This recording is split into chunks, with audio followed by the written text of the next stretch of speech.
Hey, welcome back to Working Class Customs, once again at UMC, and it is race weekend. This weekend I'm here with Josh from USBA.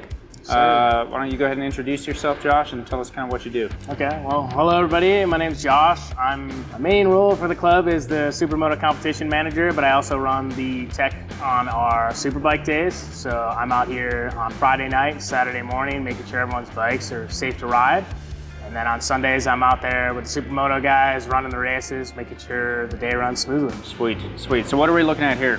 So this is my 2023 ZX6. I purpose-built this to race this season.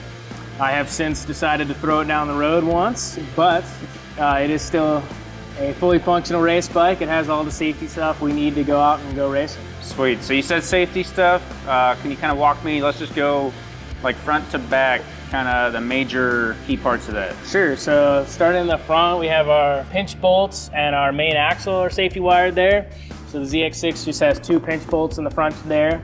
And the way my sliders are, I have the pin going through the main axle, so that'll keep the main axle holding on tight to when I go through the pinch bolts as well. A little bit further back here, we have the brake caliper bolts. Those are both safety wired. You can actually buy these bolts pre-drilled, makes it a lot easier, but if you want to go a little bit cheaper, assuming your time breaking drill bits isn't too expensive for you, you can do that as well. Have you personally drilled before? I have. I did my water cooler bolt because it didn't come in time, and It wasn't too bad because those are aluminum, but some of the steel bolts, especially for the calipers, because they don't have a divot, they're kind of a pain to get through. Gotcha. So do you recommend that, or would you just say easier to buy? Honestly, you can go as high as the titanium ones, which are really expensive. The front, I think just for the caliper ones, they're like 20 bucks a set. So okay. Yeah, it depends on how much your time's worth to you. But drilling them works just fine, just may take a little bit more of your time. Gotcha. All right. Working back, we'll go, can't really see it under here, but there's a radiator cap under there. We safety wire our radiator caps because they do have a tendency to wiggle loose.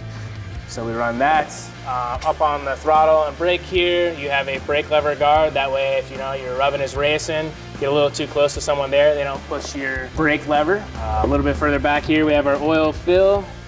I don't have a dipstick on this bike. It has a sight glass down here, so I just have to safety wire my oil fill. Makes it a little easier. Then working to the back here I have the rear caliper bolt safety wires, and that's a common one that people tend to forget to do, as well as the radiator cap, especially when it's hot up here in Utah. Guys top it off, but they don't remember to put a clip back on or don't remember to re-safety wire it. Okay. I'm not a huge fan of the clips. I really only run them on my rear tire just because of how often I change it and the way the clip goes through there. But what's the difference between a clip and safety wire? So your clip, usually you can't get it quite as tight. So if you notice my safety wire here, you basically can't move it. So if this tried to come loose, there really isn't any space for that. Right. The way most people run the clips, there's a lot of play in there, so you can undo it and redo it. It is more convenient, but you don't get quite the purpose of safety wire. It'll work to an extent, but the real purpose of safety wire is so the bolt doesn't move at all. Right. You have positive tension here to whatever point you're going to, and that actually keeps it in place. Gotcha. Do you have any clips that we could look at? Just on my main axle, we could take a look at that later. Sure, in a second. Pop it in there. And I think that's everything on this side. Everything else is just, try and go fast parts.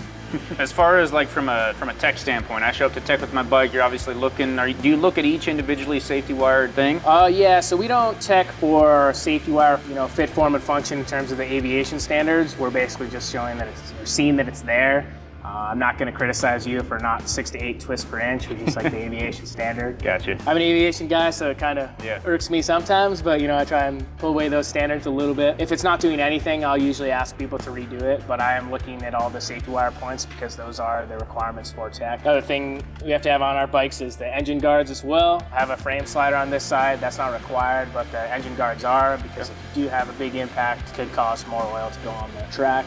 Thing you can't quite see as well is kind of back in here, but my oil filter is actually safety wired, so most people run just a hose clamp around that, and we'll take that safety wire off to a hard point of some sort. Mine has a little funnel basically that it goes off of, and safety wires for that. So. Okay, that was my next Exactly. question is, when you're going through, you said you bought this specifically to race, right? That's correct, yeah. So how many of the safety wire points already existed? How many did you just kind of like say, this is the best spot, or how many holes did you have to drill? On this bike, I think I only had to drill one, which was for the oil filter actually. So I just basically drilled through that plastic funnel and run the safety wire, similar to this engine cover. So this engine cover came with a hole pre-drilled. I've seen guys run it up to the clutch cable, basically any hard point, and you can get as fancy as getting a bolt and switching out a bolt to actually wire it to. But if you want to be a little more economical with it, whatever hard point you can find, you can run a really long piece of safety wire if you really want to. Gotcha. And then as far as like, I don't race yet, other member of the channel, we're Cole Burmester. This is first weekend actually, but Awesome. what's the big key difference between just doing a track day, taking your track bike in for a tech inspection, and then race level tech inspection? Track days are pretty lenient in terms of what all you need. You know, most track day orgs, safety wire isn't required. The biggest thing is that your bike has tires, your bike has brakes, and that you don't have any glycol-based coolant. Gotcha. Most race bikes out here run water wetter and distilled water. That's just in case you do have a blowout. A lot of times radiator hoses come off because it's really hot up here. We're at a high DA. Bikes are running toasty. So if you did do that and you had that glycol-based coolant, it would be a much longer deal to pick up or to get cleaned up. We all run water. So coming from a track day, the biggest thing, honestly, is probably your body work. Most street body work has a open bottom, so my body work is currently removed, but we'll throw a picture of my belly pan in there. That's actually to collect any debris in the form of oil or water if you did have any sort of mechanical failure. That's not common on street bikes. Most of them have basically an opening, so all of that drains out on the street. That wouldn't be ideal for the racetrack, so that's probably the biggest one, as well as just removing all of the headlights and everything like that. Gotcha. At least aesthetically, that's probably your biggest one, and mechanically. That was my next question, I guess, was where is the bottom of your so bike? for our tech, we take the belly pans off. That makes my life a lot easier. I can actually see the drain bolts, as well as some of the coolant drain bolts are down there. Basically anything that has liquid behind it is the verbiage that we use. So your oil fill cap has liquid behind it. If it came out, liquid would come out.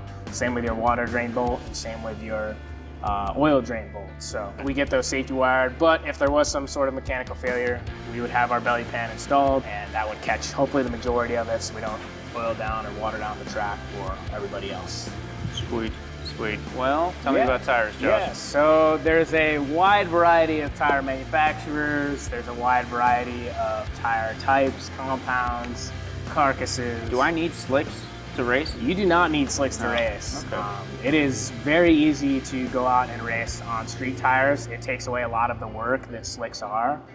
Slicks do offer a higher grip at their specified pressure and temperature, but that window is much smaller, right? So you have to run them exactly how they want to be ran, both in temperature and compound for the day. Your DOT tire is way more forgiving. You can run it basically once you do one warm-up lap, it's good to go. The slicks, if you went out there without warming them up on a tire warmer, you'd basically be going out there on glass or ice, and it would not be a good time. So the slicks are great. They work a little bit better in terms of durability than the DOTs at a higher pace, similar to like running a Q5 or something like that. At a high pace, you're gonna burn through that tire faster than you would a slick, and they're a little less forgiving when you're making a couple more abrupt throttle inputs or brake inputs. But again, it's a scale.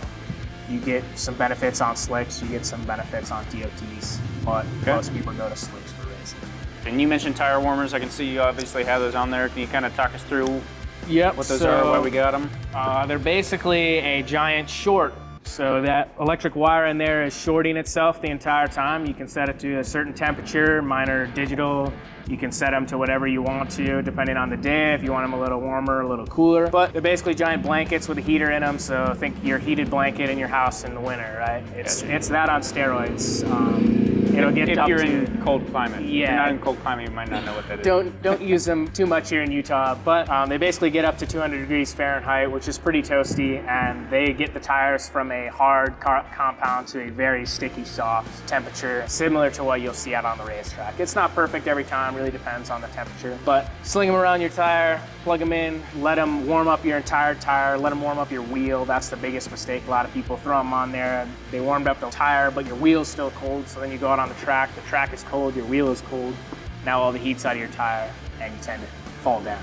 Gotcha. Which is not ideal. Yeah, and there's a crazy range of price points from probably a $300-ish set that would work just fine for the average day racer. You may have to replace it every season or two, but they'd work fine all the way up to, I think you can spend close to $2,000 on a set of warmers. So it really depends on how crazy you want to get with it, but most of them work just fine. Biggest thing is making sure they're working. So if you look at the light and the light is on, or the display says whatever temperature it's supposed to be, it's all fine and dandy. But if you go out there and that sensor was displaying the correct temperature, but a portion of it was not, you might go out on there with a half cold tire. So you want to be checking your tires. Every time I go out, I pull off my warmer. I only have one glove on at that point. I feel my tire in a couple different spots, feel my wheel, make sure it's nice and toasty. Same thing on the rear, then I'll put my glove on and then I'll go out. Gotcha. So trying to be super methodical. Again, that usability window is pretty small on a slick. If you're at a much cooler temperature than you want to be, it's gonna take you for a not so fun ride. Even warmth throughout. Yes. Got it. So what if I've got brand new slicks on? So brand new slicks are pretty much the perfect time to have a slick. Okay. Unlike DOT tires, and DOT tires have gotten a lot better than what they used to be. There's really not a break-in period for a slick. I will go out there and go as fast as I can for that first 10% or first 5% on a slick, no questions asked. Sticker and all, they come with stickers on there. They're meant to wear off. I've seen people, so those are supposed to stay on? Yeah. Okay. A lot of people I kind of take mine off when I have the time, but they're perfectly meant to stay on there. You'll be totally fine running them. Gotcha. And so you can run your stickers on your tire. Yeah, leave your slick tire stickers on if you want to. If you're weird, that's okay too. I take mine off. So. I always did. But yeah, that first life of the slick is honestly the best grip you'll have. You don't need to break it in like a street tire, scrub it in. It is plenty grippy right off the rip. So there's no real need to break it in. As an inspector, I guess for any viewers that might be in Utah specifically, but also just anyone in general going to other places to get inspected, if there was like one thing you could tell everyone before they come to inspection for their race weekend? I would say clean your bike. You most likely will find anything wrong with your bike when you clean it. Take 30 minutes, go through it, wipe it down with a rag. Hosing it off's great, but a rag really allows you to get into the smaller places and really pay attention to what's going on with your motorcycle. See what's loose, see what you might have missed, see something that's failing that you didn't even know is failing, a bolt that's loose. So yeah, really get in there and clean it. That'll also make your tech inspectors much happier too, including myself, because at the end of the night, I always have hands covered in grease and oil and stuff like that. So the cleaner the bike is, the easier it is for me to inspect, and the easier it is for you to take some ownership of your motorcycle to know that it is safe and ready to go fast around other people. Sweet. Clean bikes are fast bikes. You heard it here first. That's right. All right, Josh, you got anything else for us? I think that's it. Feel free to reach out to me. You can email, I think it's board@Utah SBA if you have any questions about tech stuff. I think I might come up when you email supermoto@Utah SBA as well. And be sure to check out our website or our race series if you guys want to come out and have some fun. Sweet. We'll have links to all that, emails, series down in the description, so go check it out. Sweet. All right, awesome. Thanks, Cool, man. Josh. Yeah, no problem.